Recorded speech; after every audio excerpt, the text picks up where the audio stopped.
ശത്രുക്കളെ വിറപ്പിക്കാൻ ഇന്ത്യൻ പ്രതിരോധ രംഗത്ത് കരുത്തായി ഇനി റഫാലുകളുടെ ഒരു നീണ്ട നിര തന്നെയുണ്ടാവും. വ്യോമസേനയ്ക്കായി 3.25 ലക്ഷം കോടി ചെലവിൽ പരിഷ്കരിച്ച 144 റഫാൽ F4 സ്റ്റാർ യുദ്ധവിമാനങ്ങൾ വാങ്ങാനുള്ള ഇടപാടിന് അടുത്തയാഴ്ച ഡിഫൻസ് അക്വിസിഷൻ കൗൺസിൽ അനുമതി നൽകും.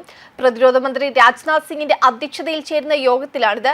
ഫ്രഞ്ച് പ്രസിഡന്റ് ഇമ്മാനുവൽ മാക്രോൺ 18-ന് ദില്ലിയിൽ AI ഉച്ചകോടിയിൽ പങ്കെടുക്കാൻ എത്തുമ്പോൾ ഔദ്യോഗികമായി പ്രഖ്യാപിക്കും.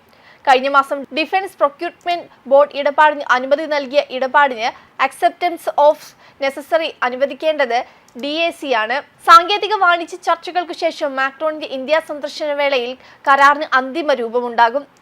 വിമാനത്തിൽ ഘടിപ്പിക്കാനുള്ള സ്കാൽപ് മിസൈൽ വാങ്ങാനുള്ള ഇടപാടും ഇതിനൊപ്പമുണ്ട്. 2030 മുതൽ വിമാനങ്ങൾ ലഭിക്കും. 24 വിമാനങ്ങൾ ഫ്രാൻസിൽ നിർമ്മിച്ച് ഇന്ത്യയിൽ എത്തിക്കും. ബാക്കി 90 എണ്ണം നാഗ്പൂരിലെ ഗാസോ റിലയൻസ് പ്ലാന്റിൽ 60% തദ്ദേശീയ ഘടകങ്ങളോടെ നിർമ്മിക്കും. ഫ്രാൻസിൽ നിർമ്മിക്കുന്നവ അത്യാധുനിക സൗകര്യങ്ങളുള്ള F5 പതിപ്പായിരിക്കും. നിലവിൽ സേനയിൽ വിന്യസിച്ച F3R സീരീസിലുള്ളവയെ F4 പതിപ്പിലേക്ക് ഉയർത്താനും ധാരണയുണ്ട്. 2027 കരാർ ഒപ്പിടാൻ ആദ്യത്തെ 18 വിമാനങ്ങൾ 2030 മുതൽ ഇന്ത്യയിലെത്തും. നിലവിൽ വ്യോമസേനയിൽ 36 റഫാൽ വിമാനങ്ങൾ വിന്യസിച്ചിട്ടുണ്ട്. നാവികസേനയ്ക്കായി 26 റഫാൽ മറൈൻ വിമാനങ്ങൾക്ക് ഓർഡർ നൽകിയിട്ടുമുണ്ട്. 2012-ൽ UPA സർക്കാരിന്റെ കാലത്താണ് ഫ്രാൻസിൽ നിന്ന് റഫാൽ വിമാനങ്ങൾ വാങ്ങാൻ തീരുമാനമെടുത്തത്. 2 എഞ്ചിനുകളുള്ള യുദ്ധവിമാനമാണ് റഫാൽ. ആകാശത്ത് നിന്ന് താഴെ ഭൂമിയിലേക്ക് ആക്രമണം നടത്താനും ശത്രു വിമാനങ്ങളോട് പോരാടാനും ശേഷിയുള്ള യുദ്ധവിമാനങ്ങളായിരുന്നു ഇവ. ഏറ്റവും കുറഞ്ഞ നിരക്കിൽ ടെൻഡർ നൽകിയതിന്റെ അടിസ്ഥാനത്തിൽ റഫാൽ വിമാനങ്ങൾ നിർമ്മാതാക്കളായ ഡസോൾട്ടുമായി ചർച്ച നടത്താനാണ് സർക്കാർ തയ്യാറായത്.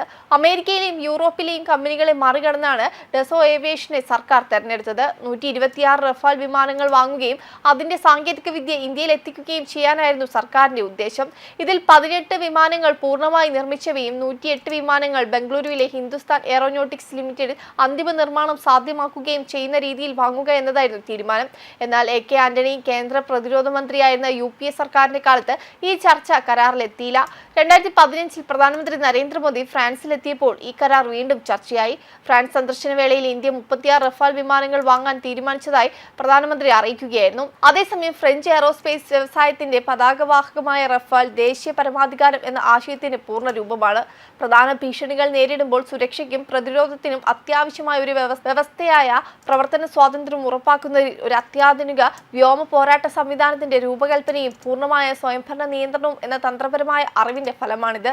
തുടക്കം മുതൽ തന്നെ ഒരു യഥാർത്ഥ സൈനിക മേധാവിത്വ സംവിധാനമായി രൂപകൽപ്പന ചെയ്തിരിക്കുന്ന റഫാലിന് വ്യോമ മേധാവിത്വം, കര ആക്രമണം, ആണവ പ്രതിരോധം, രഹസ്യാന്വേഷണം, ദീർഘദൂര പവർ പ്രൊജക്ഷൻ എന്നിവ ഒരൊറ്റ ദൗത്യത്തിൽ സംയോജിപ്പിക്കാൻ കഴിയും. തുടർച്ചയായ വികസനത്തിനുള്ള ശേഷിയുമായി സംയോജിപ്പിച്ച ഈ വൈദഗ്ധ്യം നിലവിലുള്ളതും ഭാവിയിലുള്ളതും ഭീഷണികളും അനുയോജ്യമായ ഒരു അത്യാധുനിക സൈനിക ഉപകരണം ഫ്രാൻസിന്റെ പക്കൽ ഉണ്ടെന്ന് ഉറപ്പാക്കുന്നതാണ്. വെബ് ഡെസ്ക് കർമ്മ ന്യൂസ്.